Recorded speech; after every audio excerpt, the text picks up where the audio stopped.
I call a mulligan on that. Don't worry, I'll try not to waste your time too much. We'll make this a speed run this time. We'll just go straight for the teleporter. And, yeah, try not to waste... Yeah, that was really pathetic. Holy shit. I tend to underestimate those little jellyfish. What actually happens... Basically, any enemy that damages you on contact are pretty much the toughest enemies to deal with in this game, I find. Any blue elites, jellyfish... pigs sometimes, although usually they're not too difficult to deal with since they're ground-bound. But, yeah, any enemy that touches you to deal damage is usually pretty tough to deal with. And the problem with the jellyfish in particular is that they can actually stack up so that it looks like there's just one, but they'll actually be like stacked on top of each other, so it's actually like a ton of jellyfish that just looks like one because they're all stacked on each other. I've actually had that happen before where it's just like, oh, one jellyfish, I can take one jellyfish, and then I just walk through it, and it's like, oh, it was actually 7 jellyfish that were just all in the exact same spot. Which is not what happened that time on the last run. Last run I was just being an idiot and taking unnecessary damage. I've kind of gotten into that habit. In general, I prefer the melee classes in this game. I just kind of prefer that bit of survivability so you can actually, you know, just kind of beat the enemies in a stand-up fight a lot of the time. That, and they tend to have, instead of evasion abilities, they tend to have, like defensive abilities that give you, like, extended invincibility and stuff like that, or disruption that just, like, stuns a bunch of the enemies and sort of gives you survivability that way. It's just, in general, I actually find the melee classes in this game to be a lot easier to deal with. Actually, I'm a lot more consistent with classes, other than the Acrid. The Acrid I find is pretty difficult, but other than that, I find the melee classes in this game to be a lot easier to beat the game with. And we got the Wandering Vagrant, probably the second easiest Stage 1 boss, I would say. The frickin' worm, of course, is always the hardest. Hate it. Hate every time I have to fight that frickin' worm. Ooh, yes, nice. We got... Oh, it's the Red Whip. Why did I think it was the Devil Tail? I don't know why. It looks kind of like a Devil Tail. It's got like a thing on the end. Or I guess that's like the notch on the whip or whatever. Okay, so it's when I was talking about the Devil Tail earlier, I was actually talking about the Red Whip. Sorry about that. Like, I know what all the items in this game look like. I just often get their names mixed up. Yeah, Devil Tail is the one that I think spawns, gives you like a little helper minion that's pretty strong. Not a lot of items on this first menu, but... Or in this, yeah, not a lot of items in the first level so far, but we got one of the really good ones, which is really good for us. In fact, yeah, I think we've collected pretty much everything.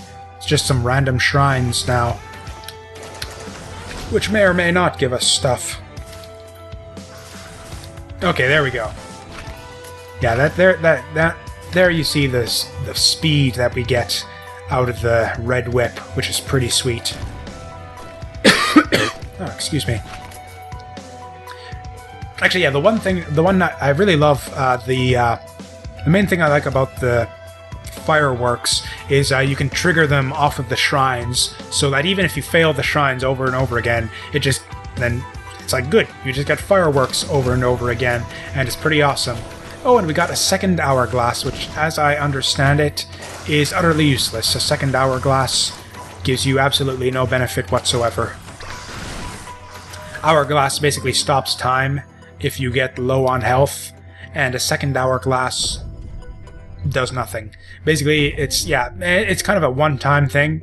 It's like if you get an hourglass, and then the next time you're low on health, it stops time for a little while, and then that's basically you're done with the hourglass. Beyond that point, it won't stop time for you again unless you get a second hourglass. But if you get a second hourglass before using the first one, then yeah, you don't get to stop time twice. You just get you get nothing. and lose good day, sir, essentially. I reference that stupid meme way too much. Oh well. True. Wow, no items at all. Okay, there we go. We got a tier 1 chest. Actually, did I take damage teleporting through this guy? Let's check it out. Okay, looks like you can dodge through these guys. That is good to know. Yeah, Huntress. I guess I did play a lot of the Huntress. The Huntress, one of the feats you need to accomplish to unlock one of the items is you need to beat the second stage boss without taking any damage, which was pretty annoying. I did not enjoy that challenge whatsoever, but yeah, because of that, because that challenge was such a pain in the ass, I ended up playing the Huntress a lot. Not one of my favorite classes by any means, and actually I said I was going to speed things up, so yeah, let's actually just go for the exit. Which you actually can do fairly speedily with the red whip, which is pretty nice. Ooh, there it is. Yeah, let's get it. And just stay alive. Oh, that sounds like worm music. Shit. Oh, I hate the magma worm. Hate the magma worm. This is definitely the hardest boss in the game. Like, or I mean, like, apart from like the final boss, definitely the hardest boss in the game. And in fact, there are some classes that literally just cannot avoid taking damage from it. It's just so fast. Even if you jump at, you can kind of mitigate it somewhat by jumping at the right time. Because yeah, mainly the contact damage it deals to you, it deals when it passes through the floor, it deals contact damage if you're standing on the point where it bursts up from. Oh, whoops! Oh, I did not want to teleport there. I wanted to go the other way. Damn it! Of course, the good thing about this boss, oh my goodness, yeah, it's if it comes in at an angle on you like that, there's just no avoiding it sometimes, which is why, yeah, that's the good thing about the Huntress, is your evasion ability is actually good enough to deal with the magma worm. Whereas, say, for example, the, oh hey, we don't have a use item yet, actually. This would be a good one. Ooh, especially for the magma worm. Yeah, one-shotted. Nice. Oh, and hey, the leeching seed. Fantastic item for the Huntress. Yeah, yeah, dealing damage heals you, which is awesome, since you're basically consistently dealing damage with this character, just strafing back and forth. And it's, again, that nice, consistent healing that's so good for the Huntress. Now, what would be really good to go with this is like a syringe to get myself some attack speed would be ideal. Or just anything. Or actually, yeah, pretty much, I think that the syringe is pretty much the only way to increase your attack speed, which is a bit strange. There's a bunch of different ways to increase your mobility, a bunch of different ways to increase... Or I guess there's really two different ways to increase your mobility, but yeah, there's a few different ways to increase your mobility, a few different ways to increase your crit, a few different ways to reduce your cooldowns, but, yeah, there's really only one way to increase... Or I guess that's not entirely true. There's the item that increases your attack speed, I forget how exactly, under some certain condition. Or there's an item that lets you increase your attack speed by, when you're at low health. You get increased attack speed at low health, is what the item does. I think it's the energy cell that does that. Oh god, this little blue guy's trolling me again. Hate these... Oh, I hate the blue guys. There we go. Oh, hey, we're actually making decent time this time around. Which I guess, like I said, was the goal in the first place, but, yeah, we actually kind of met it, where I'm like... Oh, whoops, you are facing in the wrong direction. That was really stupid. Oh, well. Oh yeah, there was a thing down there, wasn't there? Oh, I think that's a healing drone. Yeah, that's a healing drone. That's not terrible. Yeah, basically if you get damaged, it heals you. It's pretty good healing, actually. The problem is it's pretty fragile. Yeah, if it takes... Basically, yeah, if a light breeze runs into this thing, it's gonna die. And then it won't be useful anymore. And they're rather expensive to revive as well, so... Yeah. Not a big fan of the healing drone. The advanced healing drone is pretty awesome. It's quite durable and heals, I think, twice as much as the standard healing drone, so that's a good one to get. Regular healing drone, not so much. Although, you know, it's better than nothing, I suppose. Whoops. I guess, you know what, yeah, let's just keep failing this shrine and finish off the enemies with some rockets. Oh, and hey, we got the dice, too. When did that happen? Oh, we got double dice. Nice. Ooh, the shadow. We might want that. Maybe? I don't think so, actually. Okay, I don't think there were any more chests in this level, or any more items to find, so yeah, let's just speed on to the next bit. And we got, ooh, Ancient Valley. I think this is definitely the tougher of the possible Stage 3 levels. Let's see, do we have the Long Bridge variant? We have the Long Bridge variant, which is pretty good for the Huntress. A lot of room to just strafe back and forth, although, yeah, these enemies... Oh, hey, we found the exit already, so we can speed through even speedier. Problem is Ifrit is really difficult to deal with, but we didn't get Ifrit, we got the Colossus. Nice. Yeah, Ifrit is another one of the more difficult bosses in the game. He spawns like... He can basically trap you. He spawns up these two walls surrounding you to trap you in place, which is really bad for pretty much any class in the game, but especially the Huntress, since she really needs a lot of room to sort of move back and forth and shoot things. Oh, and hey, yeah, because of all those shrine failures, we've got increased crit, which is awesome. We'll be able to kill stuff reasonably fast. Ooh, and hey, another crowbar. Oh, our first crowbar, actually. Nice. Deals extra damage to healthy enemies. Basically just a damage increase. Can't complain about that. Damage is always nice. Okay, ooh, more. Oh yeah, that was on the previous run, I think. We had a crowbar and some evasion. Okay. Yeah, this is definitely one of the better variants. Because yeah, there's another variant on this stage, or I say another variant. The other version of this stage, it's basically the same, except this bridge is broken, which is pretty annoying. Since yeah, it's basically like there's just like a little segment of bridge on either side, and so in order to get from one side of the level to the other, you basically have to go. It's like kind of like a U-shaped level, essentially, which means that it takes. It's basically linear, which means in order to traverse the whole level, you have to traverse the whole level, which is irritating. Oh yeah, our DPS could definitely be looking better at this point. Definitely was a bit premature on the draw with that quib. Come on, drone, get on the other side. Come on, don't die. I need you.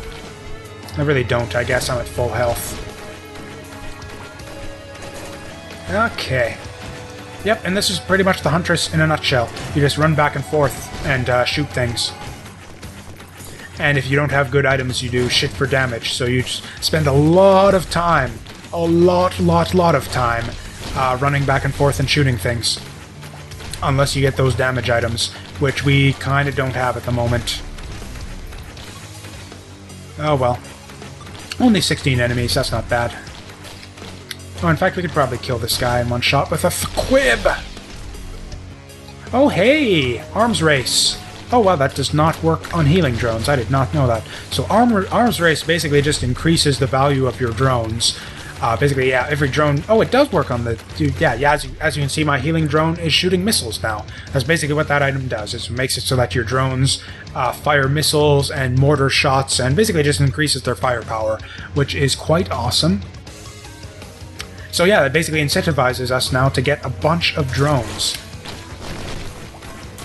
Okay. Yeah, it's a big clump of enemies here, so I think mainly what I want to do is rely on my cooldowns and try to... Yeah, basically don't even bother just pinging them with arrows. That's a waste of time. The main way we're going to deal with these guys is with area of effect. Do I want to revive this guy is the question. Like I said, we are incentivized to get a lot of drones, but... I guess it's pretty cheap now, I guess, to revive him, but the thing is, he's probably just gonna die again. Oh, hey, another arms race. I think that just increases the frequency with which they'll drop missiles and stuff. These item roulette... yeah, those little question mark bits are... Oh, man. I guess that's what happens. That's what happens when you kind of speed through the game and activate the teleporter quickly, is you don't have enough money for the items you want. That flamethrower drone would be so nice. Or I think maybe it's a laser drone? I don't know. Flamethrower, laser, whatever. That's a good drone. Would have been nice to have. God, no luck on these shrines whatsoever. Well, I guess that's fine. We got double dice, so we got like huge crit now. In fact, we got triple crit stacks. I don't think I even want to try my luck on another shrine. Golden gun, more gold equals more damage. Not great since we're kind of low on gold. Since we're kind of trying to be speedy to make up for the previous failed run and keep the video not too long. So with that, yeah, that being the case, we're going to be spending pretty much all our gold all the time. So yeah, golden gun, probably not going to be too useful. And yeah, we don't have enough money to get anything else. There's more chests over here, a tier 2 chest. Oh, that would have been nice to have.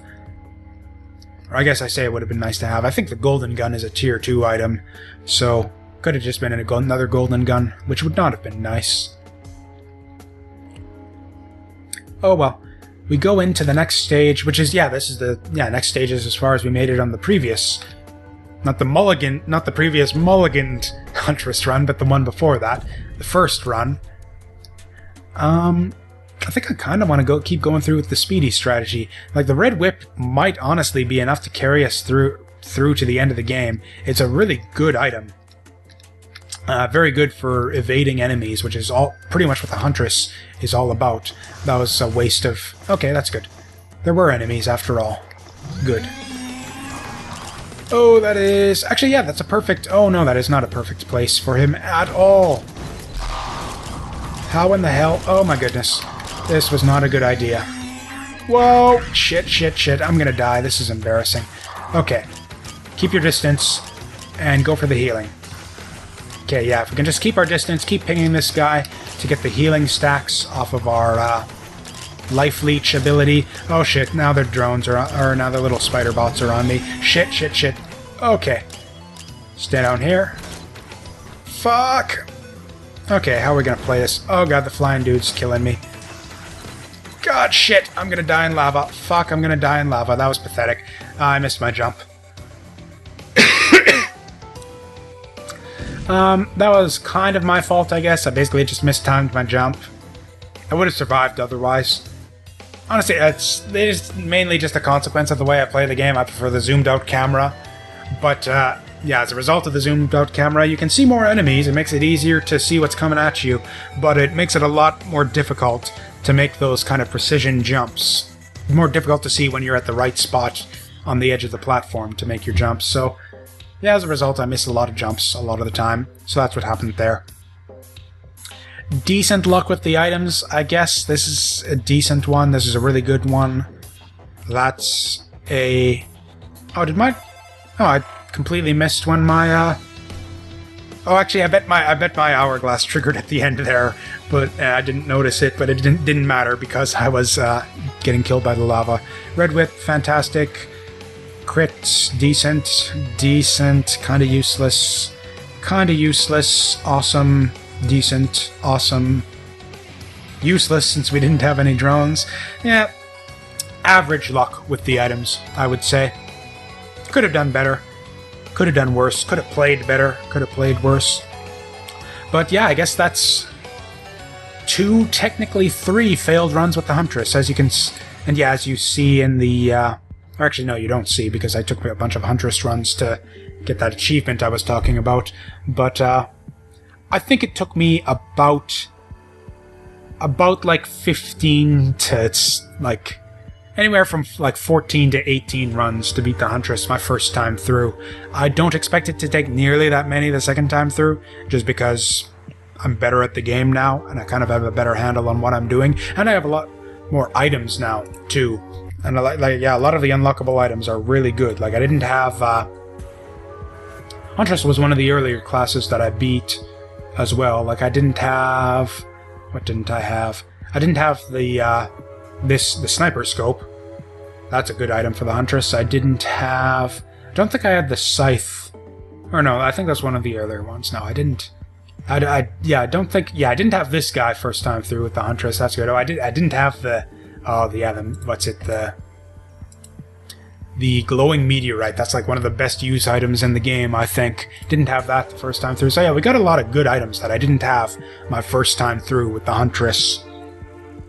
So yeah, it should, in theory, be easier the second time around, but I guess we'll see. So yeah, that's attempt number 2. 3, I guess, if you count them all again. The Huntress. And, yeah, we're gonna keep going till we get it. Thanks as always for watching, and I'll see you guys next time.